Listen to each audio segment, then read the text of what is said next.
Hello and welcome to the Sports Show with Bob Spino. The NBA Finals are at last here in the great month of June. Not really surprised on the Eastern side of things, Bob. How about the Western side of things? Are you a bit surprised the Mavericks have made it this far? Yeah, a little bit. They have two really great players. In my mind, the Clippers, who were definitely supposed to be better, um, were a formidable team to play against, and they took them out pretty easily. I think they beat them in six, I believe. But I don't believe in Oklahoma, and they're pretty um, fake. I know Alexander was up for MVP, and I know he's a great player for Oklahoma. But he was a one man team. That team wasn't very big. They weren't very good. It didn't shock me at all. I was shocked that, three teams had the same record. Denver, Oklahoma, and Minnesota. They finished tied record wise. Oklahoma got the one seed, but they were a weak one seed, and I didn't believe in them.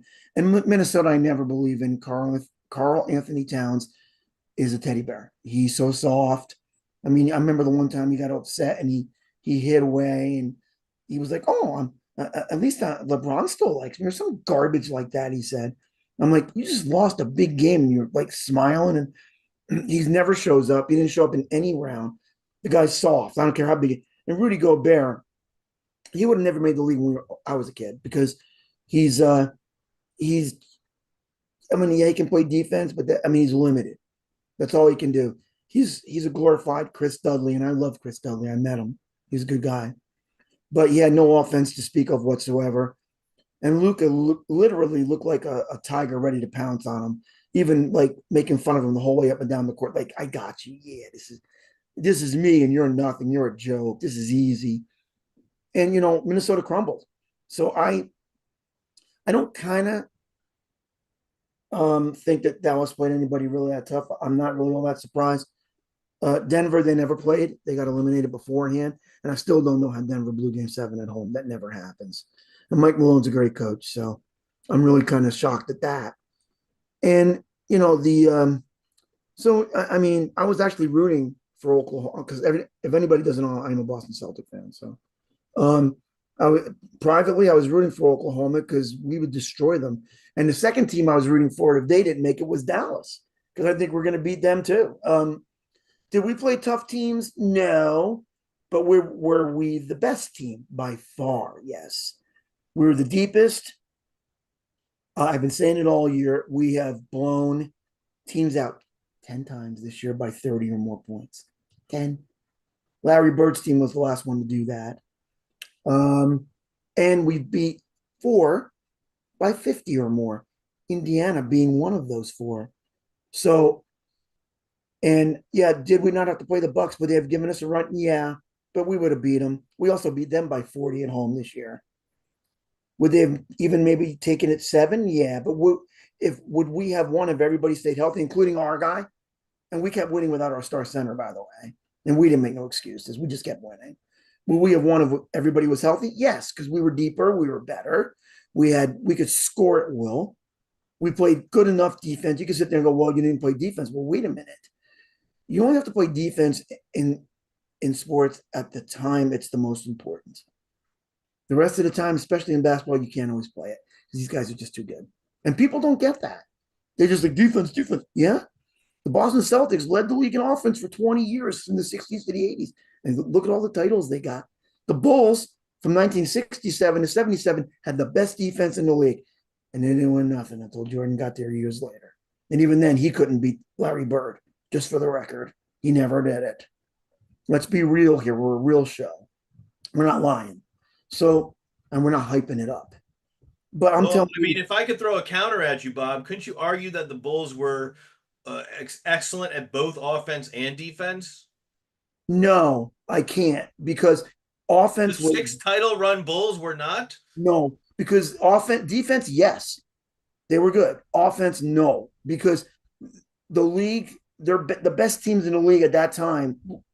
The average points a game was actually dropping. It was actually 100 or lower. So were they good defensive teams? No.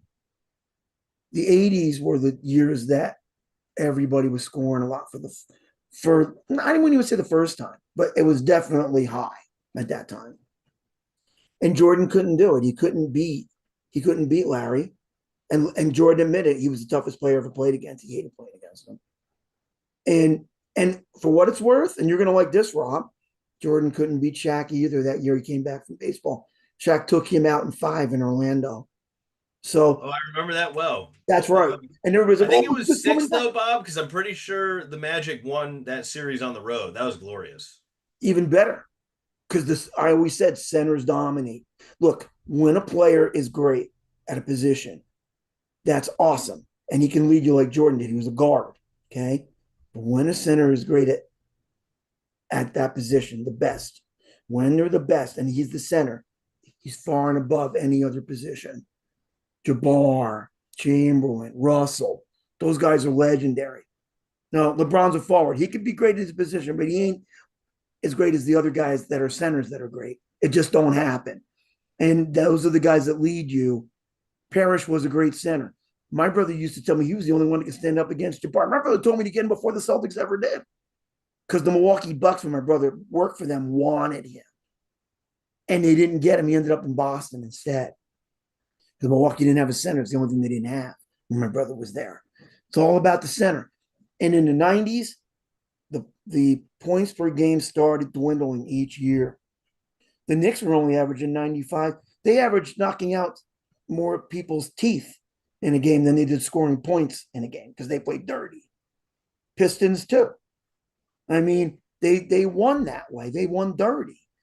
Although I will say for the Pistons, they did have a good enough offense with Lambeer and Isaiah. Lambeer could punch you out, but he can also score. Rodman was a thug. He was just an out-and-out thug. And I was best friends with his friend Jack Haley. But he was Great rebounder though. yes, I know he was. But the people would brag about his 20 rebounds a game. Yeah, Chamberlain and Russell used to get 59 each a game, pretty much. Top that. Like, oh, they were smaller. Actually, they weren't. They were actually 7-footers back then, and they could all jump. That's just something today's generation wants to believe because they think they're the best.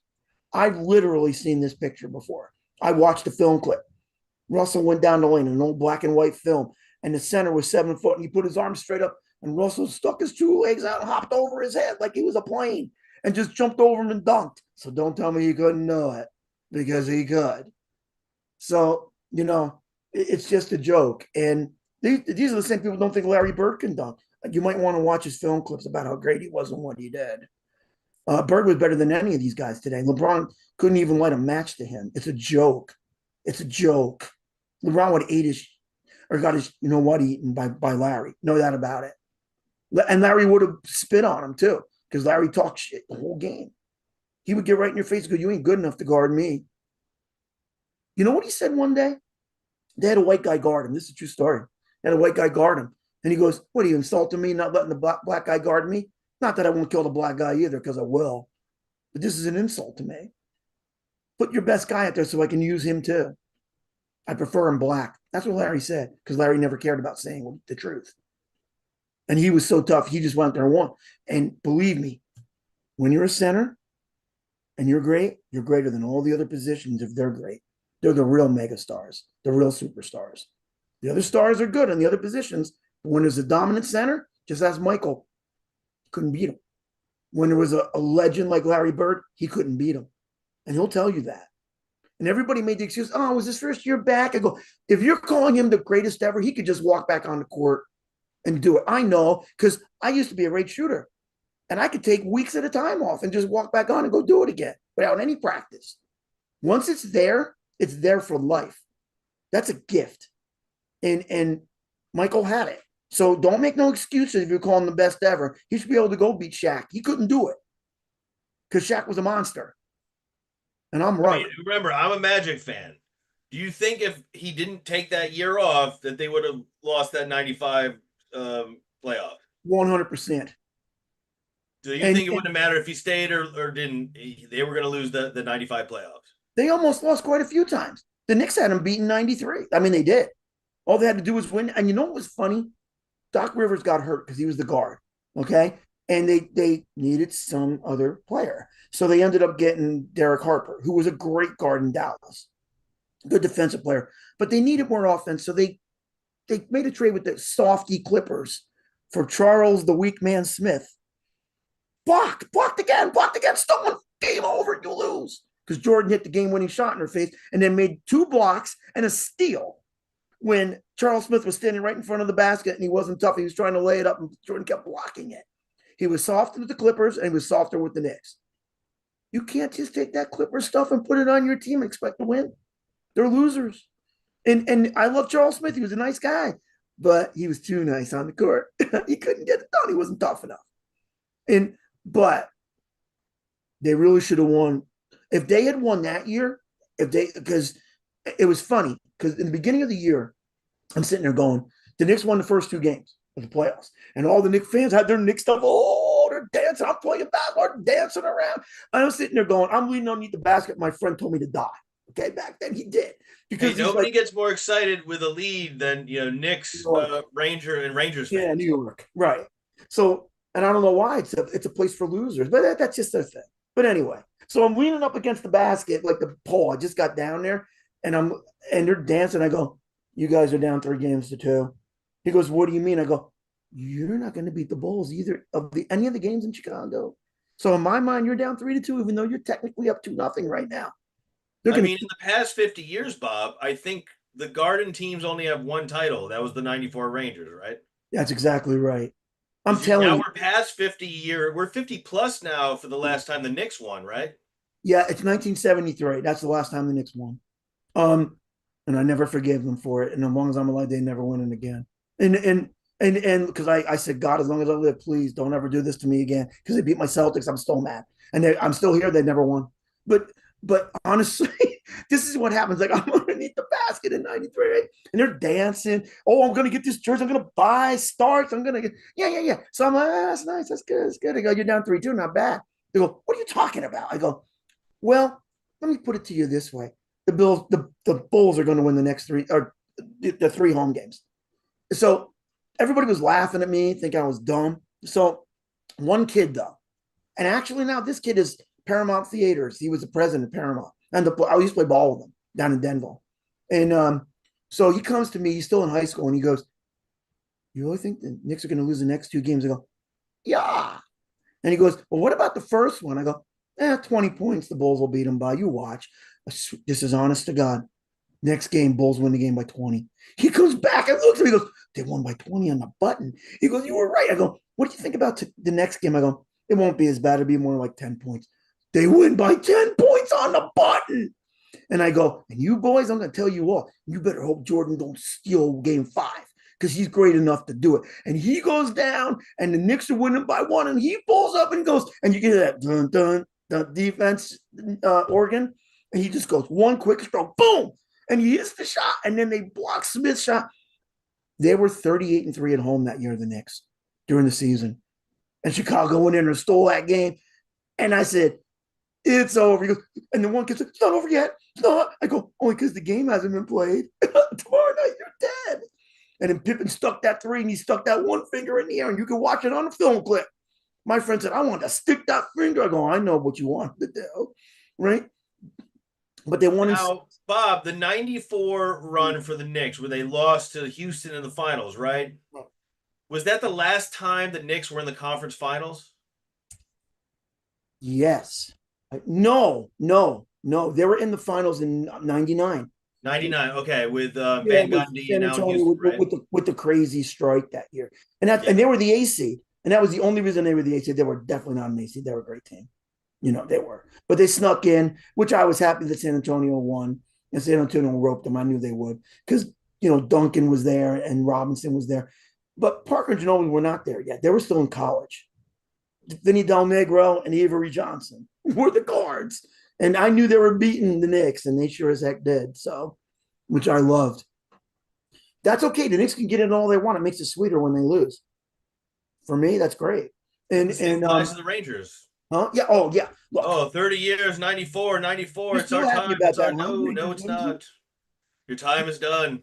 Look, that place is the epicenter for losing. They call it the Mecca of the world. Mecca of what? Losing? Joke? Well, look at A what Mecca musical is. joke? It's Mecca is a place where pilgrims from the outside come in for their holy experience. The Yes, and garden is for the visitors.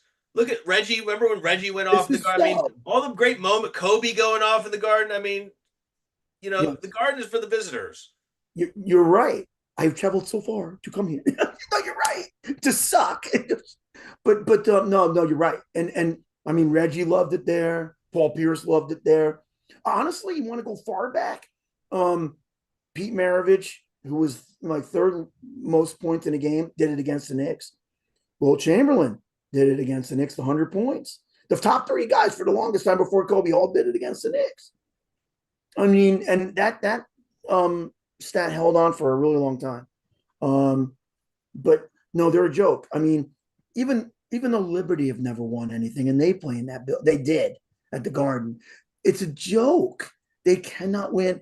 Like it's. I think maybe they moved to Brooklyn now. Brooklyn, another place where the Nets play. That's a great place too. Yeah, but for years they played at the Garden and they couldn't win there either. So, I mean, I'm telling you, Haley's Comet comes around more. Once every 75 years, it shows up. Then the people that play in that building win titles. It really is true. I mean, it's true. It's they're a joke, and I love every minute of it. The Nets should have never left the Meadowland. Well, I don't think they should have left the Never island, but kidding. even the Meadowlands, they shouldn't have left. That was, it was fun to go to those games. It was fun to go. I used to, well, nobody knows that better than me because I mean, I had a player friend, and for 15 years, he would get me tickets and passes, and I meet the players every single night. I'd be in the locker room. They wanted me to go to their chicken dinners, and I would eat with the wives in the players' lounge, and I would give extra passes away to kids, and you saw Robin Cooperstown, the one guy, he came running up in the middle of the show. We're filming, and it turns out the guy was one of those kids back then, and I didn't remember him. And he's like, "You used to give passes away, go every night." And he goes, "I know, because after you left, I met Allen Iverson." And he was a little kid, and that was pretty unbelievable. And but so yeah, I mean but the Knicks are a joke, and no, see now scoring. What's amazing to me is now scoring is back up again. They're like, "Oh, scoring is good." The kids say this. Scoring is higher now than it ever was. No, higher than it's been in a long time. Because in the 80s, it was up. In the 70s, it was up. In the 60s, it was up. Celtics averaged like 115 points a game in the 60s. That isn't true. So, but through the 90s and the 2000s, it started going. So that's why, as great as Jordan is, he ruled over a weaker kingdom. The NBA was getting weaker. And now it's hit rock bottom. And that's the only reason LeBron can rule over it.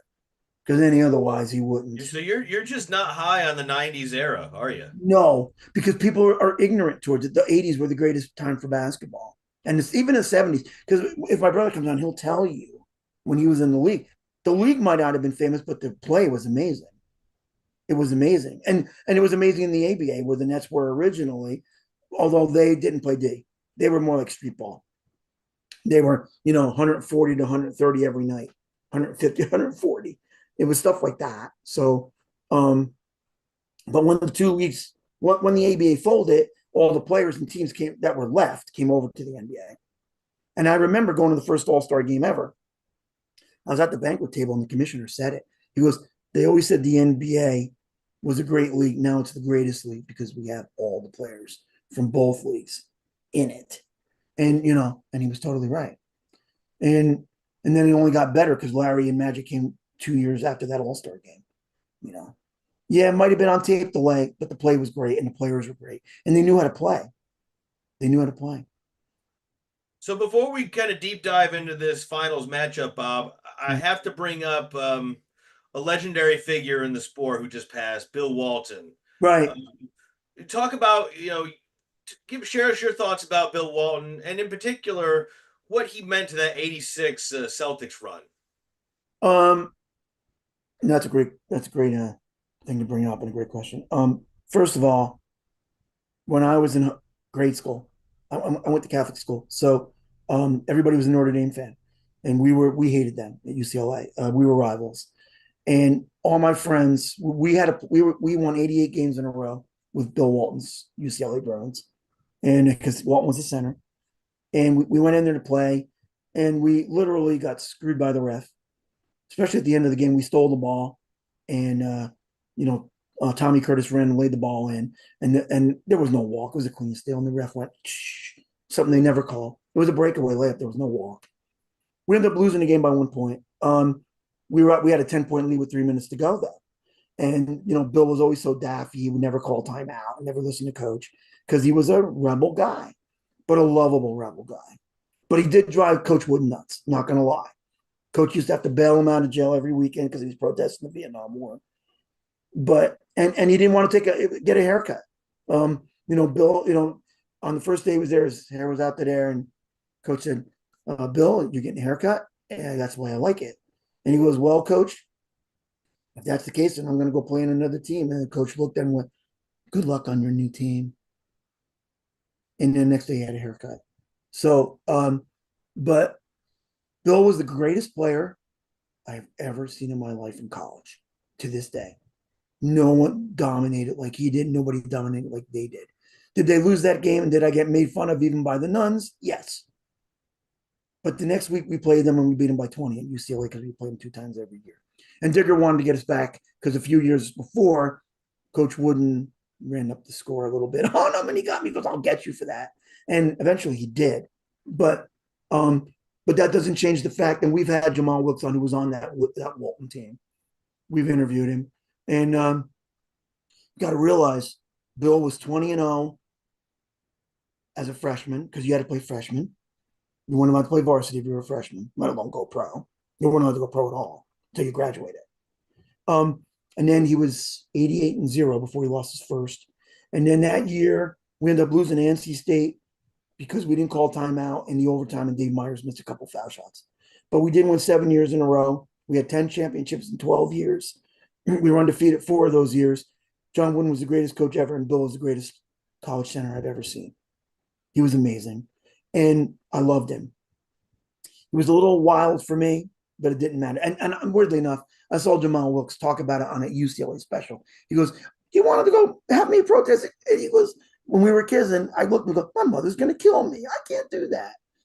And he never did do it. But, Bill believed in what he believed. It wasn't always what I thought was the right thing, but I loved him. His personality was so out there. But he got everybody involved. He was really a fun person. And nobody could play basketball like that guy. Now, I know Jabbar is the greatest college and pro ever, and I do remember him slightly because I was so small, but I remember Bill because I was 12 years old and older. And so I definitely remember Bill, and I definitely remember UCLA. There has never been a better team that I've ever seen play basketball, including Connecticut this year, including Connecticut.